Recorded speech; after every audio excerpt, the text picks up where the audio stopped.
Good evening all of you. Welcome to the Educational Rays. आप सभी साथियों का द एजुकेशनल रेज में स्वागत और अभिनंदन है।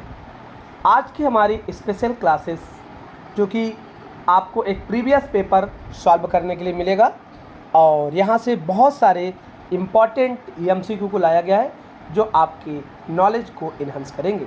लेकिन अभी तक डियर आपने मेरे चैनल को सब्सक्राइब नहीं किया तो प्लीज़ आप मेरे चैनल को सब्सक्राइब कर दीजिए, वीडियो को लाइक भी कर दीजिए और शेयर ज़रूर कर दीजिए और बेल आइकन को दबा दीजिए जिससे कि आने वाला नोटिफिकेशन आपको सबसे पहले मिले। तो चलिए स्टार्ट करते आज का पहला एमसीक्यू। पढ़िए और कमेंट बॉक्स में जवाब दीजिए।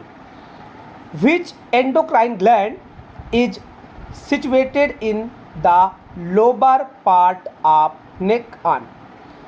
पूछा गया है कि कौन सी एंडोक्राइन ग्लैंड है जो कि नेक के लोअर पार्ट में सिचुएटेड होती है। ऑप्शन ए है पिट्यूटरी ग्लैंड, ऑप्शन बी है थायराइड ग्लैंड, ऑप्शन सी है एड्रिनल ग्लैंड और ऑप्शन डी है पीनियल ग्लैंड। तो सारे बच्चे जल्दी से कमेंट बॉक्स पे इसका आंसर करें कि कौन सी ग्लैंड है जो कि नेक के अंदर प्रेजेंट होती है, नेक के लोअर पोर्शन में सिचुएटेड होती है और ये इंपॉर्टेंट ग्लैंड है, एग्जाम में इससे क्वेश्चन पूछा जाता है। तो सारे बच्चे जल्दी से प्लीज़ कमेंट बॉक्स पे आंसर करें, कमेंट बॉक्स पे आंसर करें। Which endocrine gland situated in the lower part of neck. Lower part of neck में कौन सी ग्लैंड प्रेजेंट होती है। ऑप्शन ए है पिट्यूटरी ग्लैंड, ऑप्शन बी है थायराइड ग्लैंड।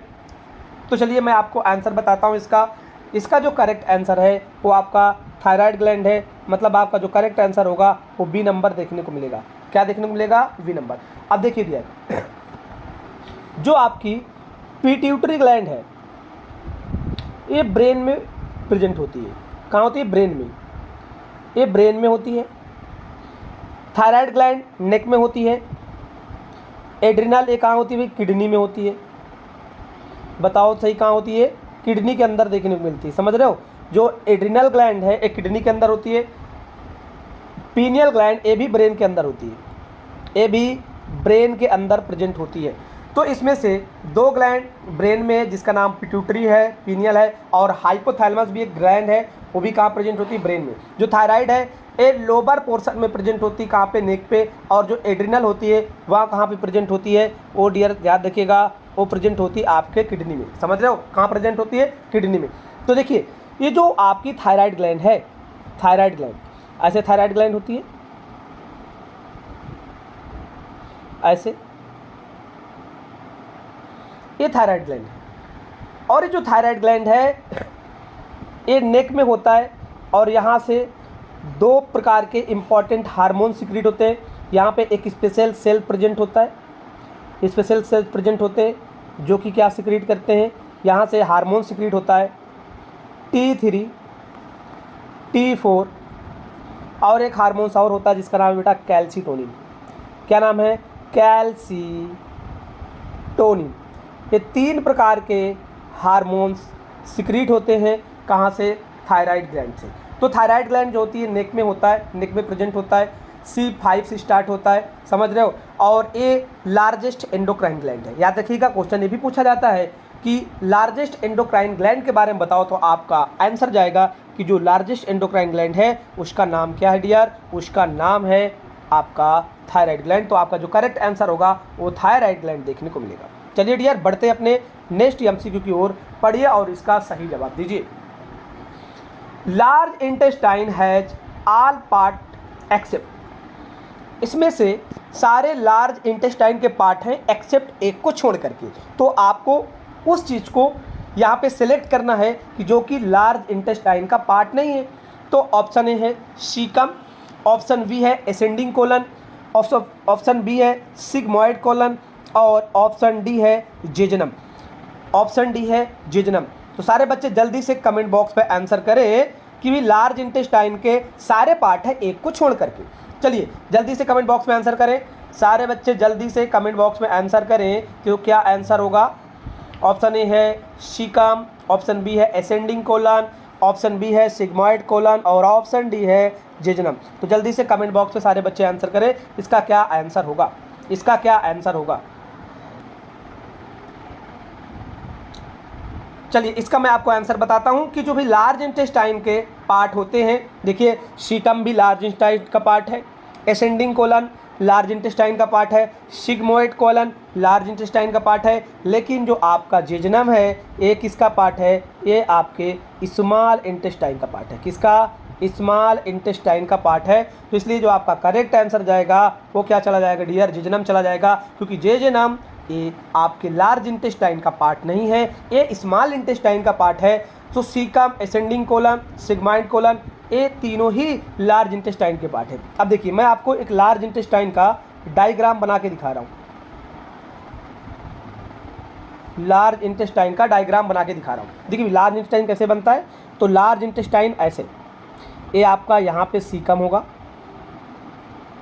यहाँ पे, और फिर ये एसेंडिंग कोलन, फिर ये ट्रांसफ़र कोलन, ये आपका ट्रांसफ़र कोलन, फिर ये आपका डिसेंडिंग कोलन, और फिर आपका ये सिग्मॉइड। समझ रहे हो। तो देखिए ये जो पार्ट है डियर, इसको बोलते हैं हम लोग, यहाँ का ये जो पाउच होता है इसको सीकम बोलते हैं, सीकम। ये आपका एसेंडिंग कोलन, ये आपका ट्रांसफ़र कोलन, ये डिसेंडिंग कोलन और ये सिग्मॉइड कोलन।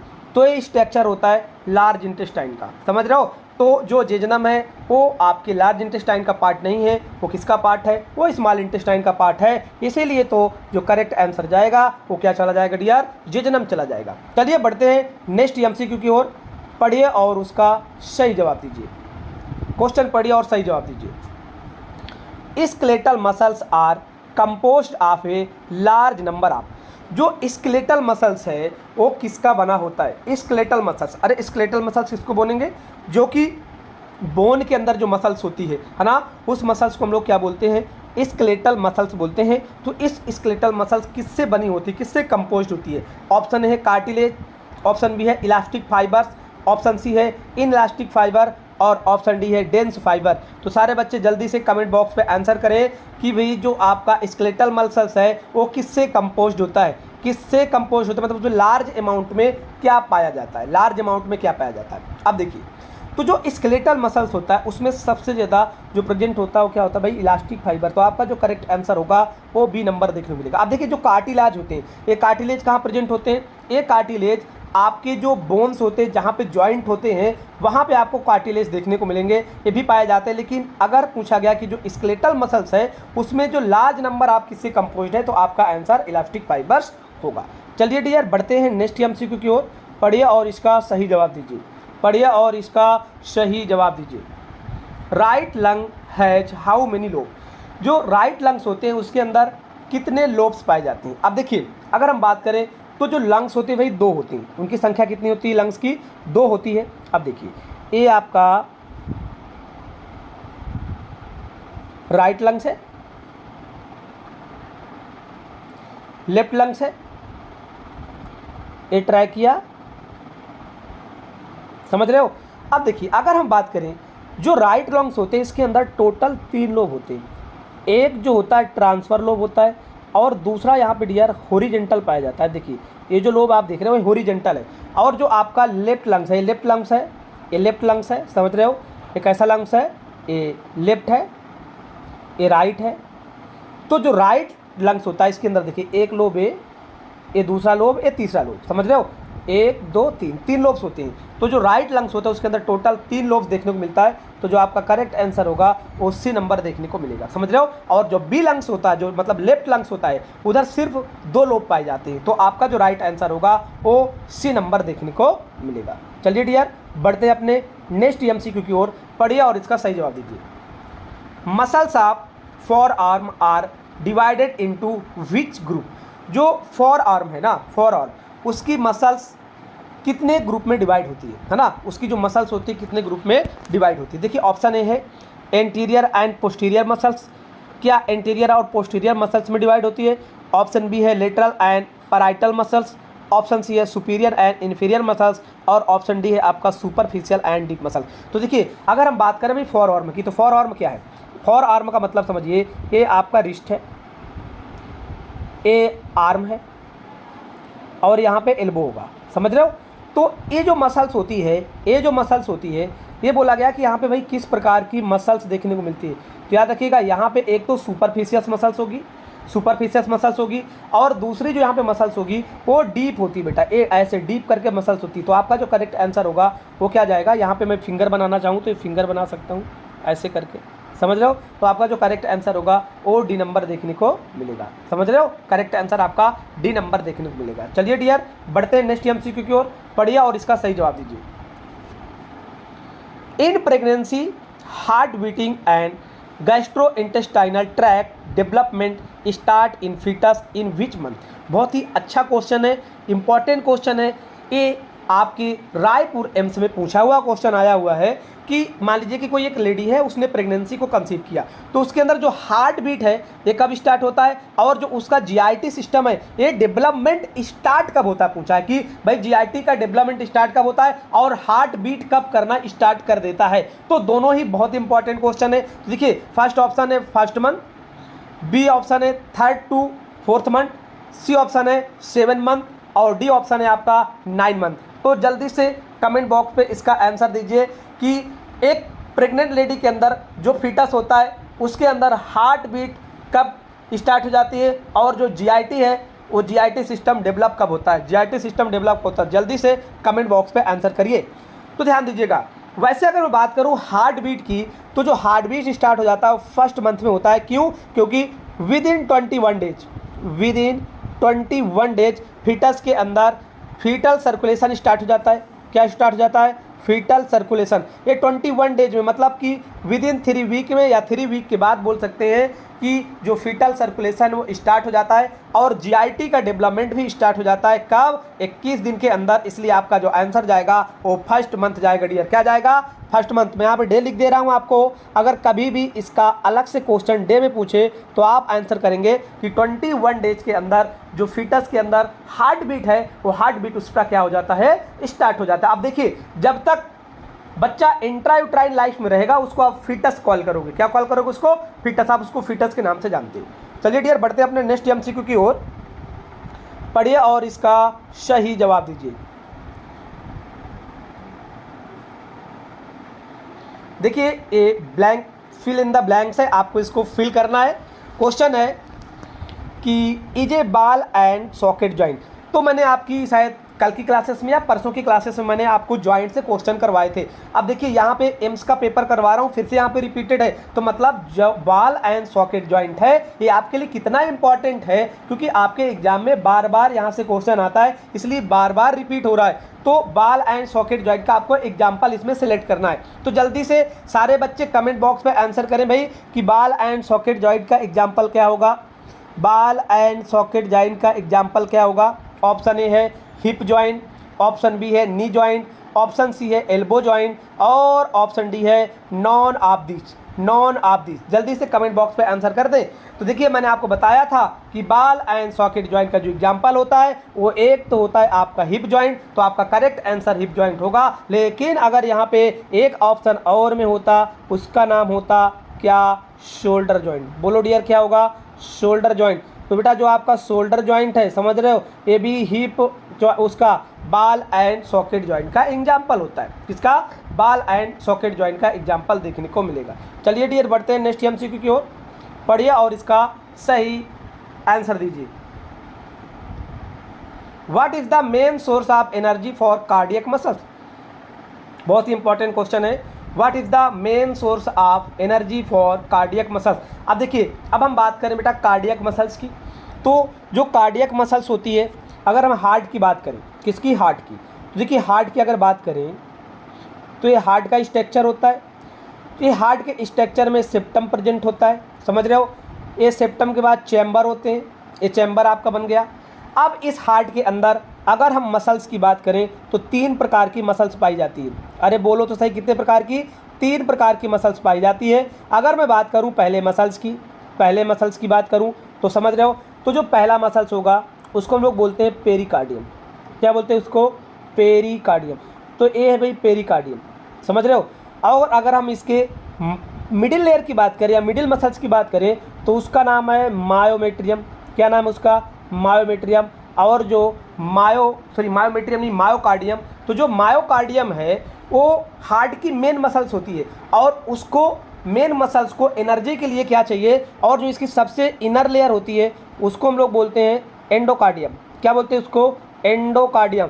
तो 3 मसल्स हार्ट के अंदर पाई जाती है। जो सबसे आउटर होती है उसको बोलते हैं पेरिकार्डियम, जो मिडिल होती है उसको मायोकार्डियम, और जो सबसे इनर होती है उसको एंडोकार्डियम के नाम से जानते हैं। तो जो मेन मसल्स है हार्ट की उसको हम लोग मायोकार्डियम बोलते हैं। और इस मायोकार्डियम को अच्छे से चलने के लिए जो एनर्जी की जरूरत होती है उसका नाम है बेटा ग्लूकोज। क्या नाम है उसका?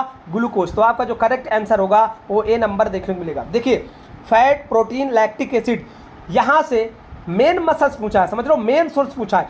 फैट से भी इसको एनर्जी चाहिए, प्रोटीन से भी इसको एनर्जी चाहिए, यहाँ से भी मिलता है, लेकिन जो मेन सोर्स है इसका एनर्जी का वो क्या है? ग्लूकोज है। तो आपका जो करेक्ट आंसर होगा वो ए नंबर देखने को मिलेगा। Glucose is a main source of energy for the cardiac muscles. चलिए डियर, बढ़ते हैं अपने नेक्स्ट एमसीक्यू की ओर। पढ़िए और इसका सही जवाब दीजिए। पढ़िए और इसका सही जवाब दीजिए। क्वेश्चन पूछा है, which statement is not true about ovary? इसमें से कौन सा स्टेटमेंट है जो ओवरी के बारे में सही नहीं है? ऑप्शन ए है the ovary are 2 in number. Option B है secretion of estrogen is a important function of ovary. Option C है secretion of testosterone is also an important function of ovary. Option D है secretion of progesterone is also an important function of ovary. तो देखिए, आपको इसमें से एक statement को select करना है जो कि वो ओवरी का स्टेटमेंट नहीं है। बाकी तीनों स्टेटमेंट ओवरी के हैं। तो जल्दी से आप लोग सिलेक्ट करिए और कमेंट बॉक्स पे इसका आंसर भी लिखिए। कमेंट बॉक्स पे इसका आंसर भी लिखिए कि भाई कौन सा स्टेटमेंट है जो ओवरी के बारे में सत्य नहीं है, जो ओवरी के बारे में क्लियर कट नहीं है, उसको आपको सिलेक्ट करना है और वही आपका आंसर है। और ऐसे ही क्वेश्चन आपके एग्जाम में आपसे पूछे जाते हैं। आपको बिल्कुल कन्फ्यूजन होने की कोई ज़रूरत नहीं है। अब देखिए, अगर हम इसमें क्वेश्चन को एलिमिनेशन सीख जाएं, एलिमिनेशन मतलब होता है कि आप पहले रॉन्ग क्वेश्चन को छांटिए कि भाई इसके अंदर रॉन्ग आंसर क्या दिया हुआ है, और अगर आपने रॉन्ग छांट लिया तो आपका जो सही वाला हो तो आपको पता ही कर लोगे। अब देखिए, पहला ऑप्शन है the ovary are 2 in number. बिल्कुल सही बात है। एक फीमेल के अंदर जो ओवरी होती है उसकी संख्या कितनी होती है? 2। तो ये बात तो भाई सही है, ये बात तो सही है। दूसरा, secretion of oestrogen in important function of ovary. बिल्कुल ए सिक्रीशन करती है किसका? एस्ट्रोजन का। बिल्कुल सही बात है। ऑप्शन सी है secretion of testosterone is also an important function of ovary. बिल्कुल भाई ये बात तो गलत बोल रहा है। जो टेस्टोस्टेरोन है ये तो टेस्टिस से निकलता है। अरे बोलो तो सही, कहाँ से निकलता है? टेस्टिस से। तो ये तो बोल रहा है कि ओवरी से निकलता है, तो ये बात तो सही नहीं है। डी ऑप्शन बोल रहा है कि secretion of progesterone is also important function of ovary. बिल्कुल बेटा, जो आपका प्रोजेस्टेरोन है ये कहाँ से सिक्रीट होता है? ये भी ओवरी से सिक्रीट होता है, तो ये भी बात सही है। अब हमें देखिए, अब हमने यहाँ पे क्वेश्चन को एलिमिनेट कर लिया कि जो तीनों बातें हैं वो तो सत्य है ओवरी के बारे में, और हमें गलत ढूंढना था। और गलत क्या है? गलत आपका सी नंबर है। मतलब आपका जो करेक्ट आंसर होगा वो सी नंबर देखने को मिलेगा कि सिक्रीशन ऑफ टेस्टोस्टेरोन नहीं। टेस्टोस्टेरोन कहाँ से निकलता है? ए टेस्टिस से निकलता है। इसलिए आपका जो करेक्ट आंसर होगा वो सी नंबर देखने को मिलेगा। समझ रहे हैं? तो ऐसे ही क्वेश्चन एग्जाम में आते हैं, आपको कंफ्यूजन करते हैं, लेकिन अगर आपका कंसेप्ट क्लियर है तो ऐसे क्वेश्चन आपको परेशान नहीं करेंगे। एक बार आपने कंसेप्ट को क्लियर कर लिया तो एक क्वेश्चन आपको आगे चल के इससे रिलेटेड सारे क्वेश्चन में मदद करेंगे। चलिए डियर, बढ़ते हैं नेक्स्ट एमसीक्यू की ओर। पढ़िए और इसका सही जवाब दीजिए। Tolerance and drug resistance can be A consequence. अब देखिए, बहुत ही इंपॉर्टेंट क्वेश्चन है। टॉलरेंस एंड ड्रग मतलब टॉलरेट कर पा रहा किसी ड्रग्स को, रेजिस्टेंस ड्रग्स को, कॉन्सिक्वेंस आप, तो इस टर्म का क्या मतलब होता है? तो पहला ऑप्शन है, क्या इसको ड्रग डिपेंडेंस बोलेंगे? अब देखिए, जो ड्रग डिपेंडेंस होता है उसको हम लोग टॉलरेंस तो नहीं बोल सकते। ऑप्शन बी है increase metabolic degradation. C option है डिप्रेस रेंटाल ड्रग एक्सक्रेशन। और ऑप्शन डी है activation of drug after hepatic first pass. अब देखिए ये भाई जो आपका एक्टिवेशन ड्रग आप आफ्टर हिपैटिक पास्ट है, मैं आपको फार्माकोलॉजी में इसको समझाऊंगा, लेकिन आप यहाँ पे समझ लीजिए मतलब इसका कि जो tolerance and drug resistance can be consequence of, इसका मतलब होता है कि वो जो आपके बॉडी में इंक्रीज कर देगा क्या, मेटाबॉलिक डिग्रेडेशन को। तो ये मेटाबॉलिक डिग्रेडेशन से आपका रिलेटेड होता है, तो आपका जो करेक्ट आंसर होगा यहाँ पे बी नंबर देखने को मिलेगा। समझ रहे हो डियर। चलिए बढ़ते हैं अपने नेक्स्ट एमसीक्यू की ओर। पढ़िए और इसका सही जवाब दीजिए, पढ़िए और इसका सही जवाब दीजिए। What is the function of blood vessels and capillaries? Very most important question पूछा है कि ब्लड वेसल्स एंड कैपिलरीज का क्या फंक्शन होता है। ऑप्शन ए है they pump blood to the heart, क्या ये ब्लड को पंप करते हैं हार्ट के पास ले जाने के लिए। ऑप्शन बी है they filter impurities from the blood, क्या ये जो इम्प्योरिटीज है उसको ब्लड में फिल्टर करते हैं। ऑप्शन सी है they carry blood to all part of body, क्या ये ब्लड को ऑल पार्ट ऑफ बॉडी में पहुंचाने का काम करते हैं। और डी ऑप्शन है they carry message from the brain to the muscles, क्या इनका काम है कि ये मैसेज को ब्रेन से मसल्स तक ले जाने का काम करते हैं। तो जल्दी से आप लोग कमेंट बॉक्स पे आंसर करिए कि ब्लड वेसल्स एंड कैपिलरीज का क्या फंक्शन होता है डियर। जल्दी से कमेंट बॉक्स पे आंसर करिए कि भाई ब्लड वेसल्स और आपकी कैपिलरीज का क्या फंक्शन देखने को मिलता है। अब देखिए दे पंप ब्लड टू हार्ट, क्या कैपिलरीज ब्लड को पंप करता है? नहीं, ब्लड को पंप तो भाई हार्ट करता है, ये तो नहीं करता। समझ रहे हो। ऑप्शन बी है they filter impurities from the blood, नहीं ये ब्लड को फिल्टर भी नहीं करता, ये एक्सचेंज करता है, ब्लड को फिल्टर नहीं करता। They carry blood to all part of body, बिल्कुल जो बेटा आपका ब्लड वेसल्स होता है ये क्या करता है कि जो हमारे हार्ट से ब्लड पंप होता है उसको पूरी बॉडी तक पहुंचाने का कोई काम करता है, तो उसका नाम है आपका हार्ट। क्या नाम उसका? आपका ब्लड वेसल्स। तो जब एक बार हार्ट पंप करता है ब्लड बाहर निकलता है, जब ब्लड बाहर निकलेगा तो हमारी पूरी बॉडी तक जाएगा, और हमारी पूरी बॉडी तक ले जाने का कौन काम करेगा? अरे ले जाने का काम करेगा आपका ब्लड वेसल्स करेगा। तो आपका जो करेक्ट आंसर होगा वो सी नंबर देखने को मिलेगा। अब देखिए क्वेश्चन पूछ रहा है डी दे कैरी मसाज, है ना, दो carry message from the brain to the muscles, क्या ये मैसेज को ब्रेन से मसल तक ले जाने का काम करता? नहीं भैया, मैसेज उससे नहीं जाता। मैसेज देने के लिए हमारे बॉडी में न्यूरॉन्स प्रेजेंट होते हैं, समझ रहे हो। न्यूरॉन्स मैसेज ले जाते हैं हमारे बॉडी में, न्यूरॉन्स मैसेज ले जाते हैं, और आपके ब्लड वेसल्स का इसमें कोई इन्वॉल्वमेंट देखने को नहीं मिलता। तो आपका जो करेक्ट आंसर होगा वो क्या मिलेगा? वो सी नंबर देखने को मिलेगा। चलिए डियर बढ़ते हैं अपने नेक्स्ट एमसीक्यू की ओर। पढ़िए और इसका सही जवाब दीजिए। What is a specialised nerve cell? इसमें पूछा है what is a specialised nerve cell, जो स्पेशलाइज्ड नर्व सेल है उसका नाम क्या है? ऑप्शन है न्यूरॉन, ऑप्शन बी है एक्सॉन, ऑप्शन सी है डेंड्राइट्स, और ऑप्शन डी है न्यूक्लियस। तो देखिए जो नर्वस सिस्टम होता है, समझ रहे हो, नर्वस सिस्टम मेनली किससे मिलकर बना होता है बेटा? न्यूरॉन से। इसलिए जो नर्व की स्पेशलाइज्ड सेल्स होती है वो क्या मिलती है? आपकी न्यूरॉन्स देखने को मिलती है। तो आपका जो करेक्ट आंसर यहाँ पे जाएगा वो क्या जाएगा डियर? न्यूरॉन्स जाएंगे। अरे बोलो तो सही, क्या जाएंगे? न्यूरॉन्स जाएंगे। तो करेक्ट आंसर आपका न्यूरॉन्स होगा। समझ रहे हो। चलिए बढ़ते हैं नेक्स्ट ऑप्शन को। अब देखिए अगर मैं न्यूरॉन का अगर मैं स्ट्रक्चर बनाना चाहूँ, समझ रहे हो, तो न्यूरॉन कैसे बनते? देखिए न्यूरॉन कैसे बनेंगे भाई? न्यूरॉन ऐसे बनते हैं,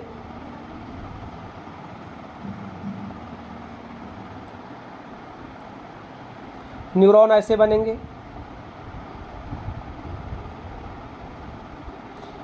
ये आपका एक्सॉन होगा, समझ रहे हो, ये सेल बॉडी होगा, ये बीच में सेल बॉडी है, ये एक्सॉन है, ये न्यूरॉन्स का टर्मिनल होता है, समझ रहे हो, ये न्यूरॉन का टर्मिनल होता है।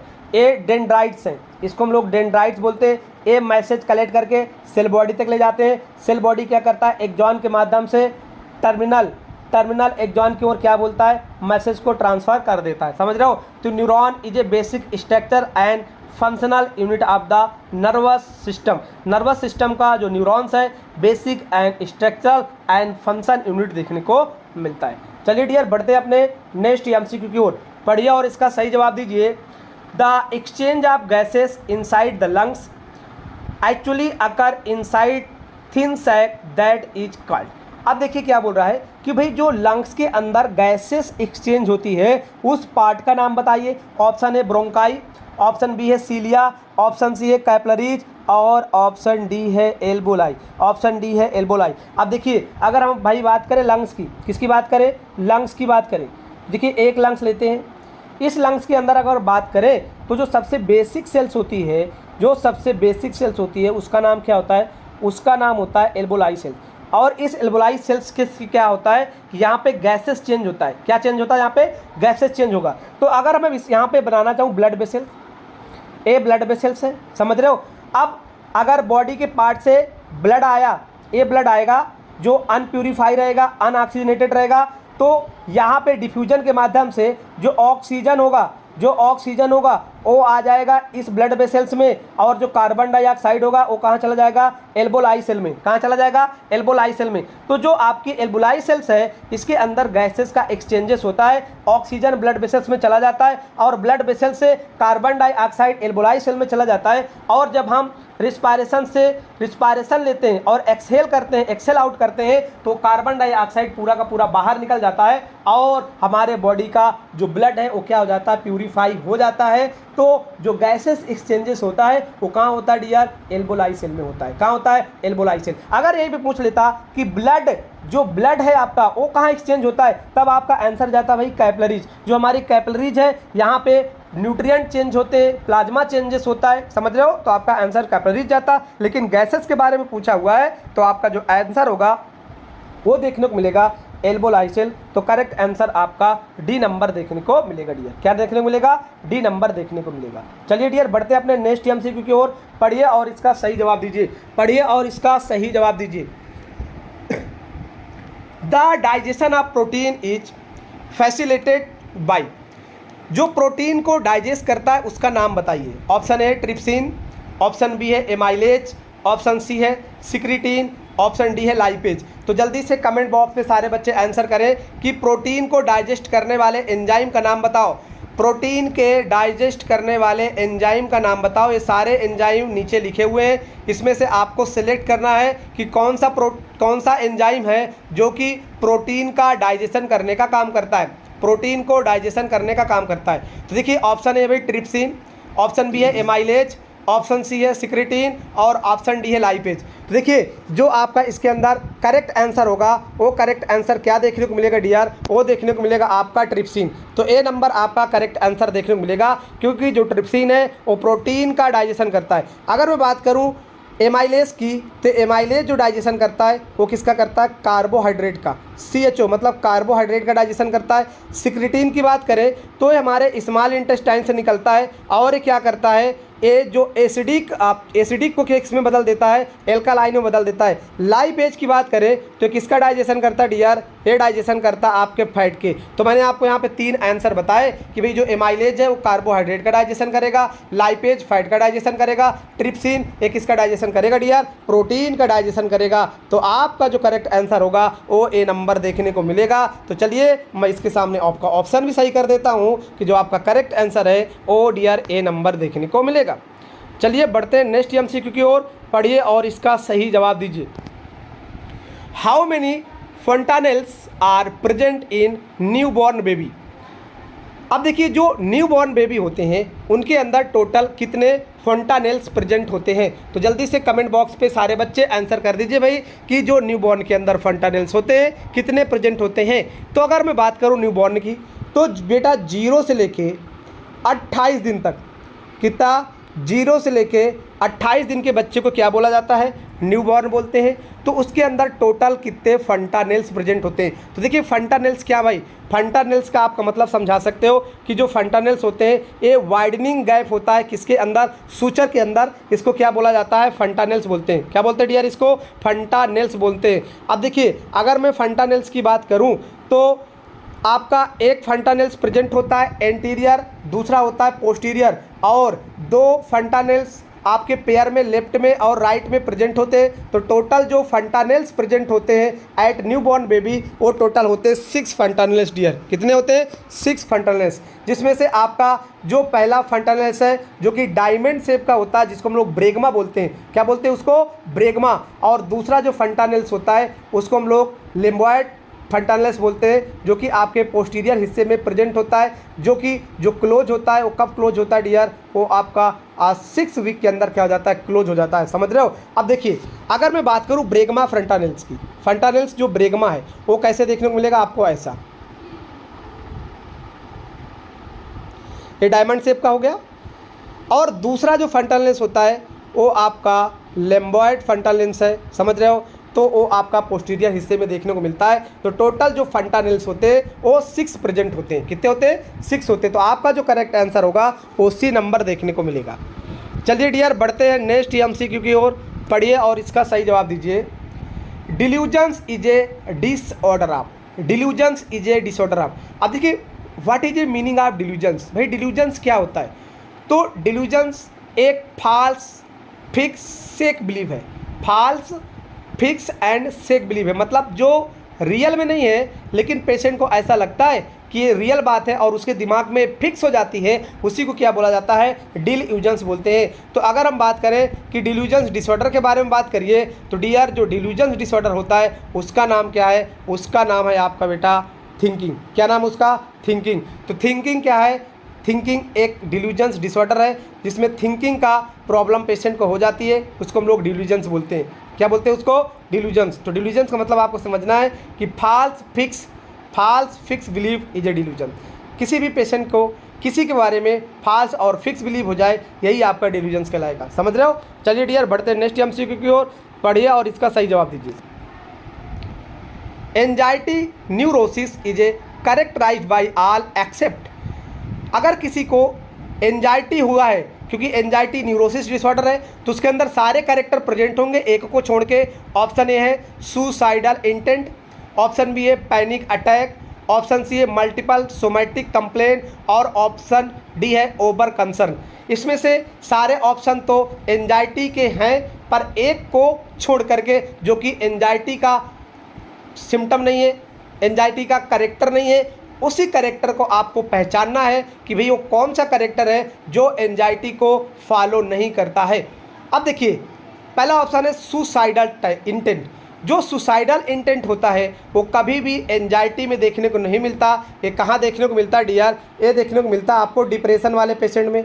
अच्छा, पैनिक अटैक एंजाइटी में आता है, मल्टीपल सोमैटिक कंप्लेन आता है और पेशेंट को ओवर कंसर्न भी होता है। जब उसको एंजाइटी होती है तो किसी भी काम को लेके वो बार बार पूछता है कि ये काम मुझसे गलत ना हो जाए, इसको हम लोग ओवर कंसर्न बोलेंगे। ये भी एंजाइटी में रहेगा, क्योंकि जो माइल्ड एंजाइटी है वो आपकी ग्रोथ को बढ़ाती है, आपके नॉलेज को बढ़ाती है, आपके काम करने की एक्टिविटी को बढ़ाती है। इसलिए जो आपका करेक्ट आंसर होगा वो क्या मिलेगा? यहाँ पे ए नंबर देखने को मिलेगा। तो अब बताइए ए नंबर क्यों सही हो रहा है? क्योंकि जो सुसाइडल इंटेंट है ए डिप्रेशन वाले पेशेंट में देखने को मिलता है, ए कभी भी एंजाइटी न्यूरोसिस वाले पेशेंट में देखने को नहीं मिलता है। तो आपका जो करेक्ट आंसर होगा वो क्या होगा डियर? वो आपका होगा सुसाइडल इंटेंट। बोलो तो सही क्या होगा? Suicidal intent. चलिए बढ़िया बढ़ते हैं अपने नेक्स्ट एमसीक्यू की ओर, पढ़िए और इसका सही जवाब दीजिए।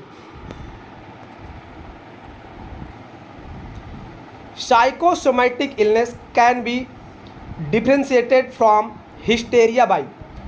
जो साइकोसोमैटिक इलनेस है उसको आप हिस्टीरिया से कैसे डिफ्रेंशिएट करेंगे? अब देखिए जो साइकोसोमैटिक और हिस्टीरिया इन दोनों पेशेंट में काफ़ी डिफरेंस होता है। अब आपको मैं समझा रहा हूँ।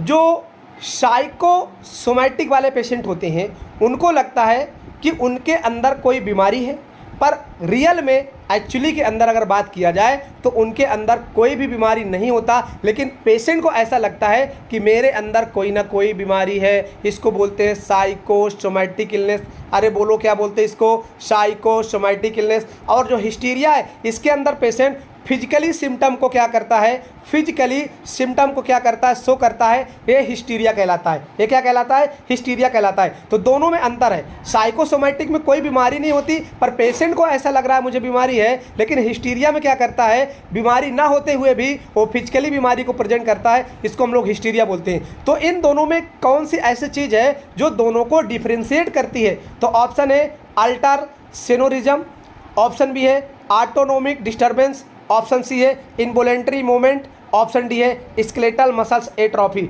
Skeletal muscles atrophy. तो देखिए जो साइकोसोमैटिक और हिस्टीरिया वाले पेशेंट होते हैं इनमें एक ही डिफरेंट होता है कि दोनों के अंदर क्या अल्टर हो जाता है बेटा? Alter sensorium. इनके अंदर जो सेंसोरियम होता है वो क्या हो जाता है? अल्टर्ड हो जाता है। इसलिए आपका जो करेक्ट आंसर होगा वो देखने को मिलेगा ए नंबर देखने को मिलेगा डियर। क्या देखने को मिलेगा? ए नंबर देखने को मिलेगा।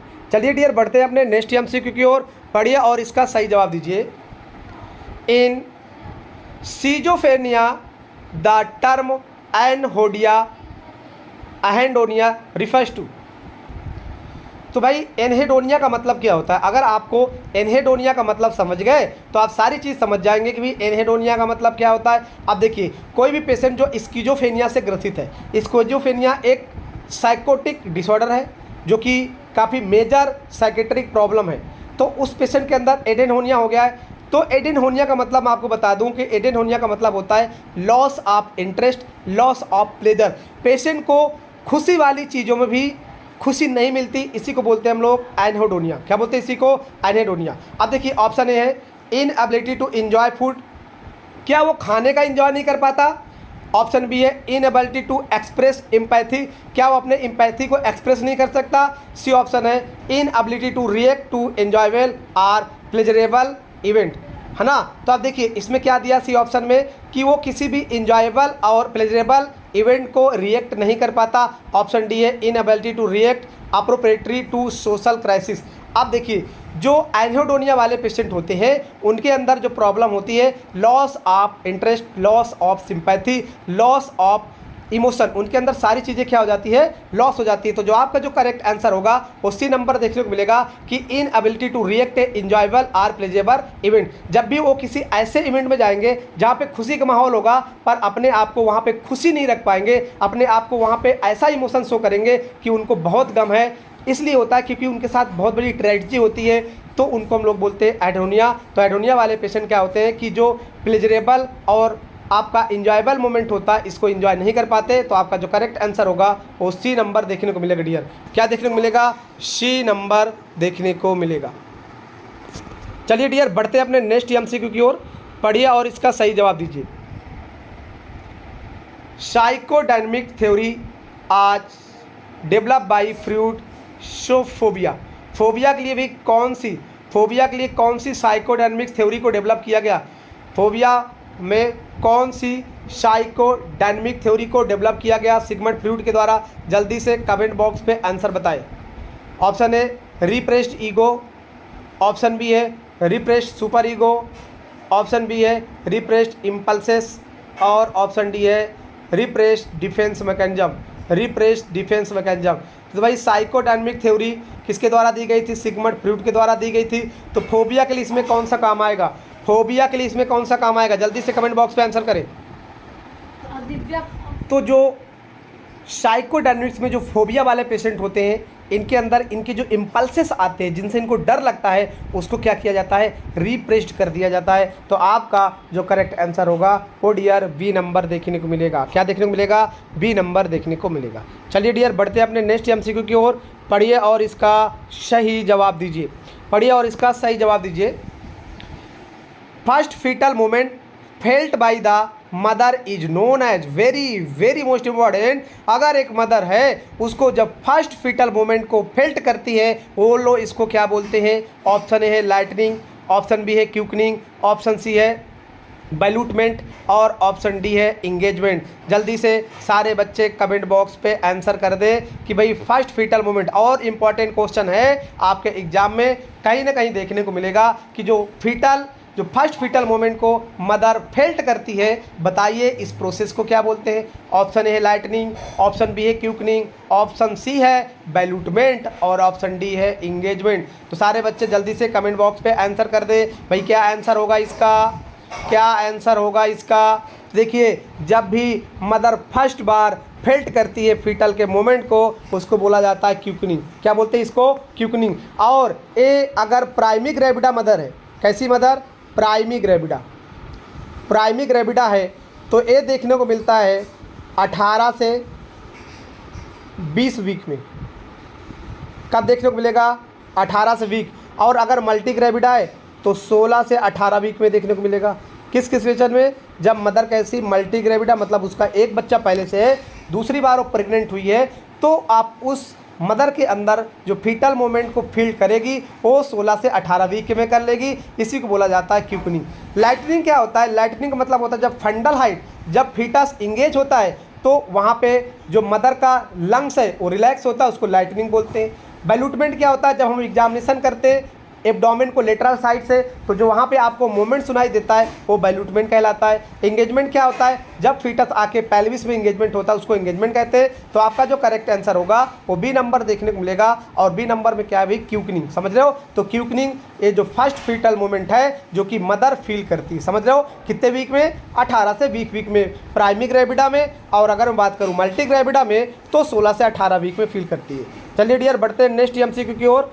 पढ़िए और इसका सही जवाब दीजिए, पढ़िए और इसका सही जवाब दीजिए। क्वेश्चन पूछा है narrowest part of fallopian tube is the, narrowest part पूछा किसके, फैलोपियन ट्यूब के बारे में। तो बताइए भाई इसमें से कौन सा पार्ट है जो कि फैलोपियन ट्यूब का सबसे ही नैरोवेस्ट पार्ट है, सबसे ही नैरोवेस्ट पार्ट है। जल्दी से कमेंट बॉक्स पे आंसर कर दीजिए, जल्दी से कमेंट बॉक्स पे आंसर कर दीजिए कि कौन सा पार्ट है जो फैलोपियन ट्यूब का सबसे नैरोवेस्ट पार्ट है।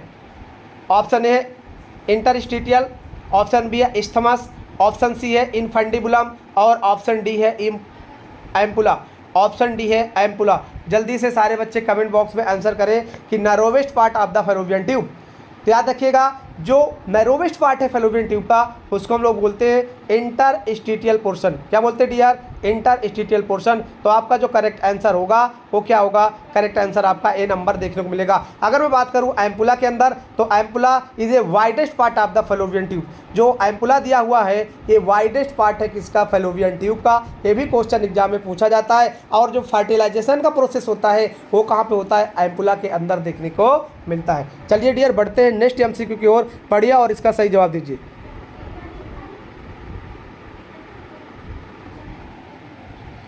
Which statement about food and nutrient is not correct. Question पढ़िए और इसका सही जवाब दीजिए। कौन सा इसके अंदर स्टेटमेंट है जो कि न्यूट्रिएंट के लिए और आपके फूड के लिए करेक्ट नहीं है, बाकी सारे स्टेटमेंट इसके अंदर करेक्ट है। तो पहला ऑप्शन पढ़िए, food also perform a function to satisfy emotional need like sense of security and attention.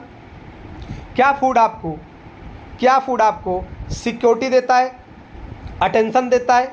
Option B है starch found in cereals in a example of protein in food. क्या starch ये cereals का part है, example of क्या है, protein का part है।